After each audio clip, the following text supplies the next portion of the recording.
r/AskReddit. Daughters of Reddit, what is something you wish your father knew about girls when you were growing up? Now that I'm an adult, I realize just how wonderful my father really is. Not just in comparison to others, but he is an objectively amazing father. He taught us children the hard life lessons while still protecting us. He taught us to be self-sufficient and independent. He taught us to work hard and don't give up just because things get challenging. He busted his ass to make sure we got to go on vacation and experience life. He taught me to hunt, fish, and fix a car. He also taught me to garden and grow my own vegetables, how to take care of livestock and other animals with compassion. However, he also treated me more like a son than a daughter. I only wish that my father would acknowledged that I'm a girl, and it's okay for me to like dressing up, and that it's okay to throw like a girl. Granted, I got a full ride to college for sports, and that's partly because I had to hang with the boys and my dad didn't want me to be a great female player, but just a great player in general. I think he messed me up only in the sense that it's extremely difficult for me to date. I'm either too intimidating to strangers or one of the boys to people I know. I think I lost my feminine side because I am so close to my dad, and he was slightly dismissive of my emotional side. I had to be tough and stoic. I suppose I shouldn't complain. I just feel like if my dad were less of a hard ass and treated me more like a daughter than a son, I would fit in more. Maybe be able to get a date instead of always just being a bro. That being said, I'm thankful for the life skills he provided and the protective eye he still has watching over his baby girl. 26-year-old female. Edit. News update. Got a lot of confidence from all the positivity, and now I've got a date coming up with a guy who doesn't know me or my brothers, and I get to make an actual first impression without being seen as one of the boys beforehand. Wish me luck. He seems kind and intelligent. I'm really excited to see what happens. Even if it's a flop, it's a good step out of my passive ways. My dad actually was an amazing man, and I think very special as a dad. He really encouraged our independence and our want to learn about anything and everything, which I think a lot of dads forget to do. He focused a lot on education, and as a result my brothers and I were reading very early, which helped us be interested in things like the Science Museum and the zoo, and any sort of science program on TV. He used to just let us run crazy as kids, because he knew how important it was for us to savor actually being kids. When I was little, I made a mud pit in the backyard.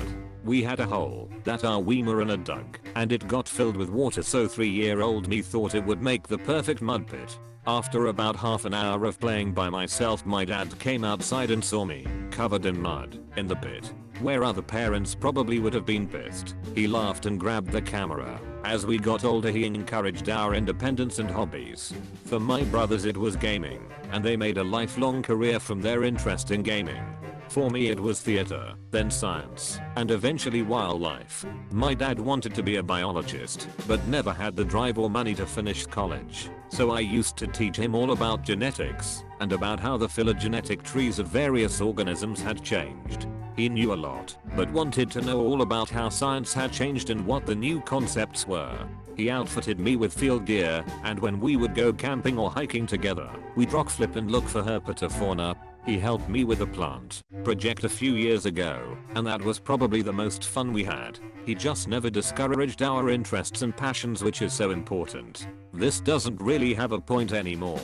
I think I just needed to write this out. My dad died 3 weeks ago very unexpectedly, and no man on earth could rival how amazing he was. He truly is responsible for our independence and wonder of the world, and I think more dads need to be like him. Dads, let your daughters and sons learn freedom. Let them explore the world and make an effort to be interested in their interests, no matter how weird or dumb you think they might be. Let your kids be kids and do dumb things sometimes. Also, always let your daughter know that you have her back. Whatever stupid decision she makes, trouble she runs into, dumb man she dates or gets involved with, you've got her, and you'll be there for her when things fall apart. My dad was so good about that. That it's great you're extending the offer to spend time together, but when you invite your kid to the garage to help with something, actually have them help with something. For context, my dad would be working on his boat engine or something, and he'd say come help me with this, and then I'd sit on a bucket for 20 minutes watching him in silence, and finally wander off out of boredom. Looking back, it's great he wanted to spend time with me, and I appreciate that, but being present and being involved are two different things. I did the same with my dad growing up. He probably just needed a gopher. Go for this, go for that. I remember being bored, but I would read a book or play on my Gamma Boy while he worked and grabbed him the occasional tool. When I got bigger he let me be more hands-on until I was basically doing the work. As an adult, I use my kids for the same, and it is amazing to have a set of hands to grab you stuff when you're neck deep in a Saturn. I'm going to have to try to do a better job of explaining what I'm doing to keep them interested. I started my two boys as flashlight apprentices. I'd explain what tools I was using, and what they were called, and what they did. When they became journeyman flashlight holders they became apprentice tool fetchers. I'd then have them help me with small things, and finding fasteners or other consumables. If I was doing something too complicated I'd give them a handful of nails, a hammer and some scrap wood. By time one was 6 he was helping me put up siding on part of the house.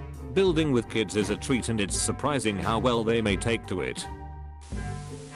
Treating every boy interested in your daughter as your enemy does both of you a disservice. My dad was very overprotective.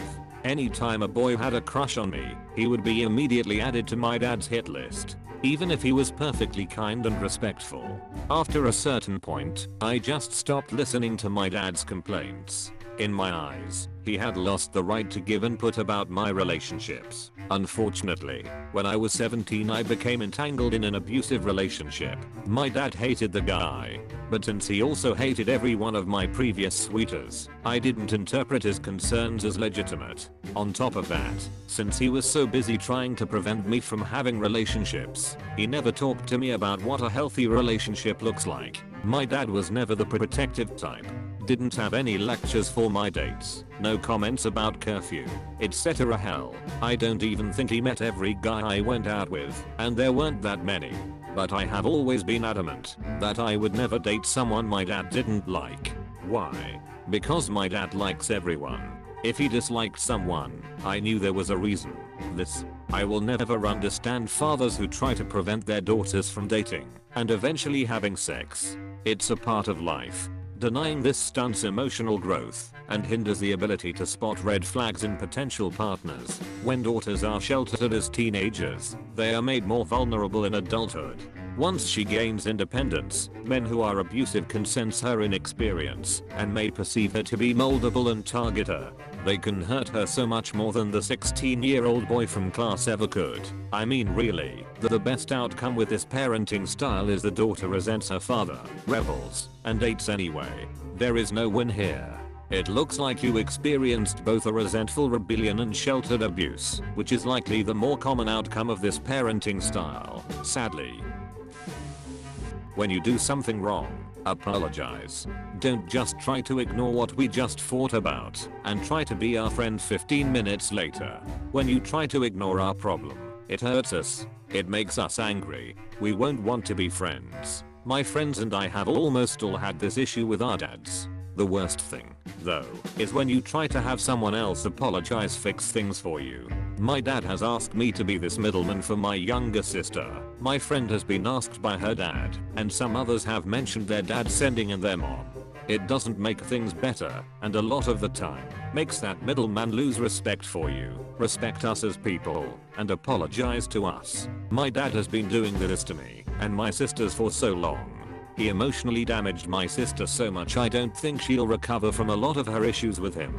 Thankfully I didn't pay too much mind to him, but when I was younger it really hurt me when he couldn't apologize for being wrong or just apologizing for hurting my feelings. He expected to be respected, but couldn't respect any of his female family members. It's a two-way street and he didn't understand that. Thankfully my mom is very strong. and she was my role model, so I turned out alright. Honestly, this is a good way to live your life in general.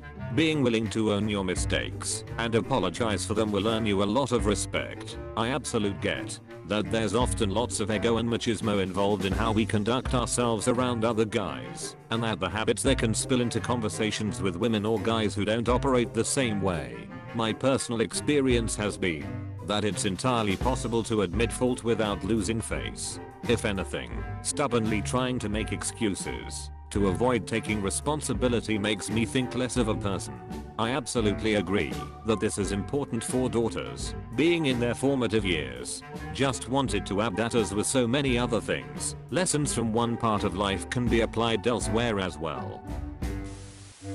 Thanks for watching. If you enjoyed this video, please consider leaving a like and subscribing for more videos like this. Don't forget to leave your stories in the comments below.